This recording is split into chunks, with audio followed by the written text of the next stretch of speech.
Jacob here from Tune Into Music.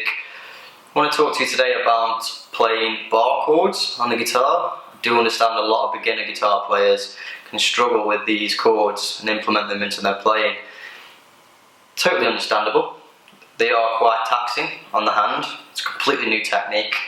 Usually when we start playing open chord forms, that's a term that I'm going to use a lot this lesson, by the way, open chord forms,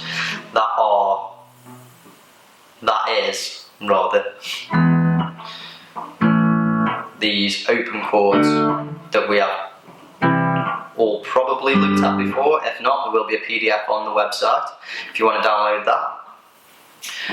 Also, have a look at our Intro to Guitar workbook. It's totally free on the website. There should be a link down below in the description. Okay, so when we're using these open chord forms, we're just using the fingertips, which are now, or at least should be, rather calloused, and they're quite precise there. There's only not very much surface area there to go wrong with. You know where you're pressing, the feeling's all there, at least for the most part.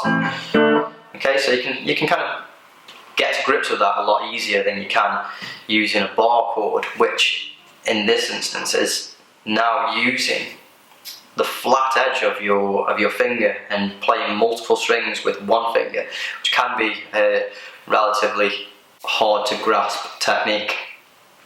Okay, so here's just a couple of tips and tricks and little things to consider to begin implementing these and get these into your practice routine, get these into your playing. Also, it's going to help you visualize a lot more of the fretboard and to open up a lot more of the fretboard when playing rhythm guitar. Okay, so let's get to it. My first little tip would be, if you are really struggling with them and you want to take it step by step, okay, start by just playing just one note. Let's say you want to play an A major bar chord, okay, starting from the 6th string, which is this one, by the way. That one just there, okay? But we're really struggling to get these notes to ring out at the bottom there. What I would suggest doing, start by just playing the bottom note, and then add the next one above, then add the next one above that, then add the next one above that, then add the one above, and finally playing all 6 strings with just one finger. That doesn't sound very nice, because it's not a very nice chord. What we do want to do is then, once we've got that,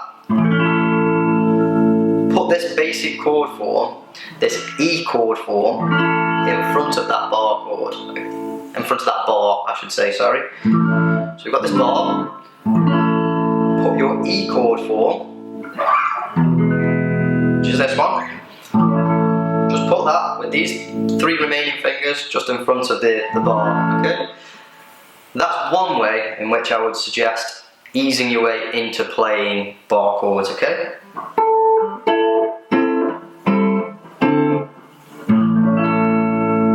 There you go. It's not going to be quite that quick, but it will really help to, like I say, ease your way in. Then, next little tip is to practice. If this is a struggle, certainly F major is going to be a struggle. If you are really struggling, try and practice further up the neck, so closer towards your body. This is going to bring the frets a lot closer together. There's not as much of a stretch on the fingers this way. Your arm's not extended outwards. As you can see, my elbow comes away there from my body as I'm playing. You're going to be a lot more compact into yourself. There's not as much stretching to do on the elbow. Yeah, again, you're a lot more compact in that position. So that's going to help you, starting to learn them a little bit higher up the neck. And then next of all would be a great tip that I don't see enough guitar tutors telling people about playing anything on the guitar actually. It works for everything. And that's not to rely so much on your thumb and your finger clamping together to create the notes.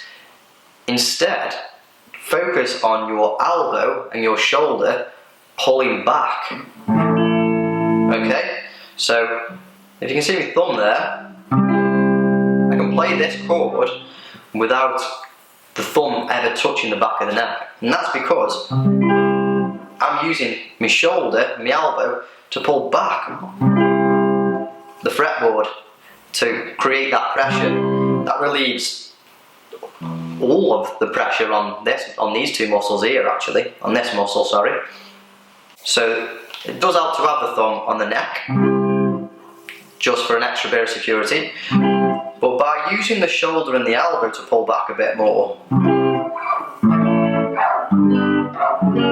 you're actually going to be a lot smoother in running up and down the neck as well. So the horizontally to changing chords, you're not going to be so stuck there with this clamp affecting your mobility at all. You're not going to have that issue. Okay, so there's 3 little tips, I would say, on using bar chords, how to implement these and how to practice them. But I just want to expand a little bit more, give you a little bit more in this lesson to see how you can use this idea of using a bar more than just using a 6-string root chord, so an E chord form, an E bar chord as an A major chord, or an A major, so there's A major open chord form, yes. Now we're playing D major because we've moved, again, this root note where the nut cuts the A string off there, move that up there to the D string, to the D note rather. So we're playing the same chord shape, but now we've changed the root of the chord, which means we've changed the quality of the chord, okay? What we can do is we can then take these other open chord voicings, C, and we can learn to play any chord, any given chord, a number of 5 different ways by using bar chords, okay? So we've got E, and we have A chord forms that we've used so far. I'll just give you another demonstration. E would be that one. Looks like an E chord, but we've just changed the root to be an A, so it's now an A major chord, using the E basic chord form. E basic chord, A major, using the E basic chord form. Okay, so then we can go to the next string down. We can use A major there, so that's A major basic chord form, playing A major. If we move the root of that, which would be here on this open A string, if we move that up to a D, we can play a D major using the A chord form, E major using the A chord form, F major using the A chord form. See how I'm just moving this chord shape up and down. Ooh, sorry. Okay, yeah, so just using that one shape, moving it up and down, creating different chords there. Similarly, we can use C. Okay, so if I want to play an E major using the C chord form, I would find where C is in this chord, okay, which is this bottom note. I would now put it on to the E note on the A string. Yeah. Put the bar down at the bottom where the nut would have been. Now I'm playing an E major chord, but using a C major shape. Hopefully this is all easy enough to understand. I know it can be quite a lot with me saying so many letters. It can be quite confusing, but take your time with it, rewind, go back over it. You will understand it if you take a little bit extra time with it. Definitely will be able to get it into your playing. Again, if this is any of this is confusing you too much, go to the website. There's a link in the description. There will be a link at the end as well to our free ebook for beginner guitar players. Okay, right, get back to it. So we've now got a way of playing E major using the E shape, E major using the A shape, E major using the C shape. So we can continue along on this trend with the other chord forms. So we've got G major there, If we find where E major repeats itself on the 6th string, sorry, go back a little bit, G major just there, okay?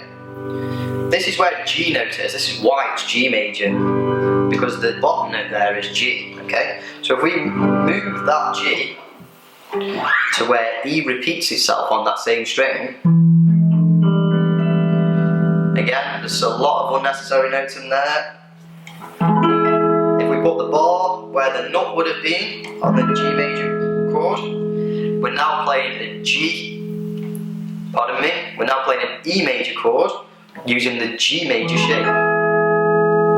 Okay, E major chord using the G shape. That gives us one more, that's up to 4 different ways of playing E major chord now. We'll run through them all again in a minute.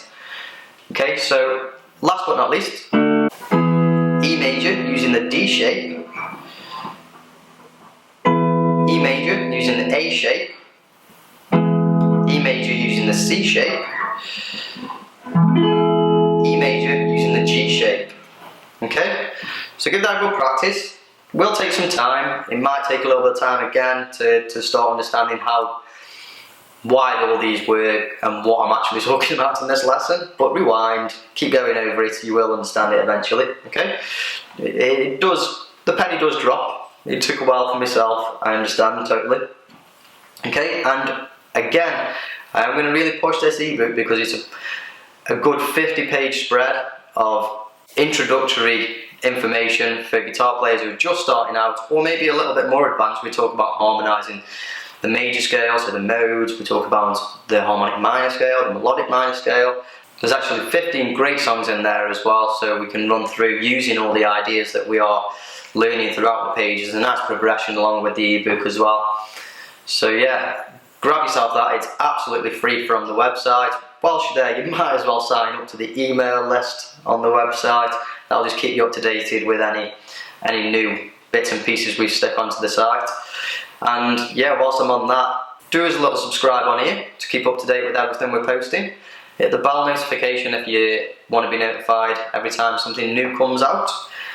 And also like, share and comment. If this has helped, if this hasn't helped, comment. I'm sure there'll be a lot of people that will already know some of this information. Yeah, and we look forward to seeing you in the next video. Thank you ever so much.